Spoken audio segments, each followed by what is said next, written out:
اس سورہ مبارکہ کو الصلاح قرار دیا گیا ایک حدیث میں۔ اس کا جو اسلوب ہے وہ دعا کا ہے، اور دعا کے ساتھ اس کی جو مناسبت ہے، اور پھر اسی کی وجہ سے ہماری نماز کا یہ جزو لا ینفک بنا دیا گیا۔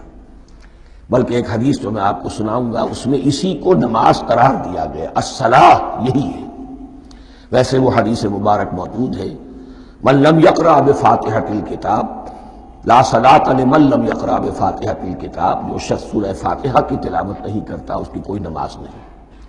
اس کے حوالے سے بھی ہمارے ہاں دو مسلک ہیں، ذکر صرف اس لیے کر رہا ہوں کہ آپ کے علم میں ہو، ان میں کوئی بنیادی فرق نہیں ہے۔ کسی بھی ایک رائے کا انسان قائل اور حامل ہو سکتا ہے بغیر اس کے کہ دوسرے کو بالکل غلط قرار دے، بلکہ یہ کہ اس کے لیے بھی گنجائش اپنے ذہن میں اور اپنے دل میں رکھے۔ اور دوسری آیت یہ ہے کہ اس کا حصہ نہیں ہے۔ اسی اعتبار سے یہ کہ یہ سورہ مبارکہ نماز میں پڑھی جانی ضروری ہے، لا صلاۃ لمن لم یقرأ بفاتحۃ الکتاب۔ البتہ یہ اختلاف ہے، یہ بات جو میں ذکر کر رہا تھا جو ذہن سے نکل گئی، کہ آیا مقتدی جو ہے امام کے پیچھے کھڑا ہو کر جب نماز پڑھ رہا ہو تو کیا اس صورت میں بھی اس کے لیے لازم ہے کہ سورہ فاتحہ پڑھے؟ اس میں دو رائے ہو گئی، بلکہ تین۔ ایک رائے انتہائی ہے اور وہ فقہ حنفی کی طرف منسوب ہے کہ اگر آپ امام کے پیچھے مقتدی کی حیثیت سے نماز پڑھ رہے ہیں تو کسی بھی رکعت میں آپ سورہ فاتحہ نہیں پڑھیں گے۔ ایک دوسری بالکل برعکس رائے ہے، وہ امام شافعی رحمۃ اللہ علیہ کی ہے کہ ہر حالت میں چاہے امام جہری رکعت پڑھا رہا ہو جس میں وہ بلند آواز سے سورہ فاتحہ پڑھ رہا ہو، اور چاہے وہ سری رکعت ہو، ہر حالت میں مقتدی کو بھی پڑھنی ہے۔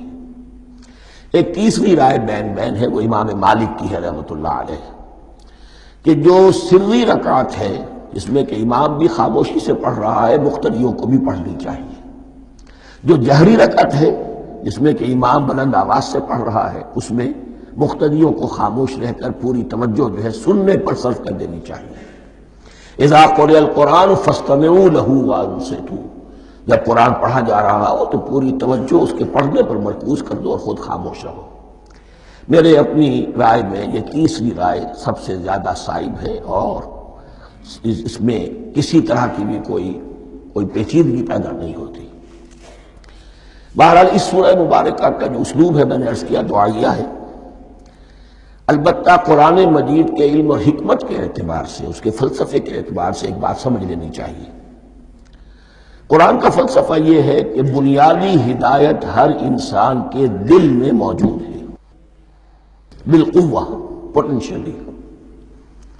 یہ جو قرآن مجید یا اللہ کی کتابیں نازل ہوتی ہیں یہ انہیں ایکٹیویٹ کرتی ہیں، وہ اندر کی جو ڈورمنٹ کانشسنس ہے، خوابیدہ شعور جو ہے اسے بیدار کر کے، اور پھر یہ کہ اسے اجاگر کرتی ہیں۔ ہر سلیم الفطرت انسان اور سلیم العقل انسان، دو سلامتی یہ شرط ہے۔ سلیم الفطرت، نیچر پرورٹڈ نہ ہو، فطرت مسخ نہ ہو گئی ہو، عقل سلیم ہو۔ ان دونوں چیزوں کا نتیجہ یہ نکلتا ہے کہ وہ انسان از خود، بغیر کسی وحی کی رہنمائی کے، بغیر کسی نبی کی تعلیم کے سے استفادہ کیے ہوئے از خود بھی کچھ حقائق تک پہنچ جاتا ہے۔ اور وہ حقائق کیا ہیں؟ نمبر ایک یہ کہ اس کائنات کا ایک خالق ہے، وہ ایک ہے، اور وہ تمام صفات کمال سے متصف ہے۔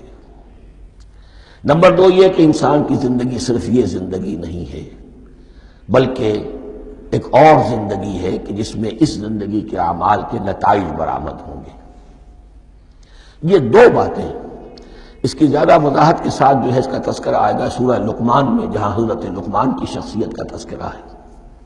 لیکن یہاں صرف یہ بات سمجھ لیجئے کہ قرآن کا فلسفہ یہ ہے کہ ہر انسان میں، ہر فرد نوع بشر میں جو اپنی ولادت کے وقت مسلم ہوتا ہے، حضور کی حدیث ہے کل مولود یولد علی الفطرہ ابواہ یحودانہ او ینصرانہ او یمجسانہ، ہر بچہ نوع انسانی کا فطرت اسلام پر پیدا ہوتا ہے، وہ فطرت کے اندر وہ ہدایت ودیت ہے۔ اب اگر وہ فطرت بس نہیں ہوئی اور عقل جو ہے وہ صحیح رخ پر کام کر رہی ہے تو ان دو حقائق تک وہ انسان خود پہنچ جائے گا۔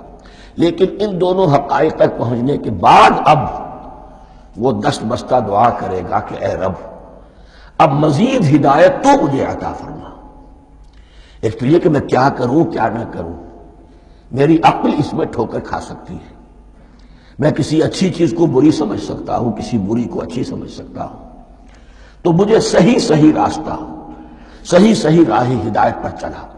یہ دعا ہے جو انسان کرتا ہے جبکہ وہ ایمان باللہ اور ایمان بالآخرہ تک خود پہنچ چکا ہوتا ہے، اور یہ سمجھتا ہے کہ صحیح زندگی کا رخ یہی ہے کہ جس رب کو میں نے پہچانا ہے کہ وہ اس کائنات کا خالق ہے اور مالک ہے اور رب ہے، میں اس کی بندگی کروں، اس کی اطاعت کروں، اس کا حکم مانوں، اس کے راستے پر چلوں، لیکن وہ راستہ کون سا ہے؟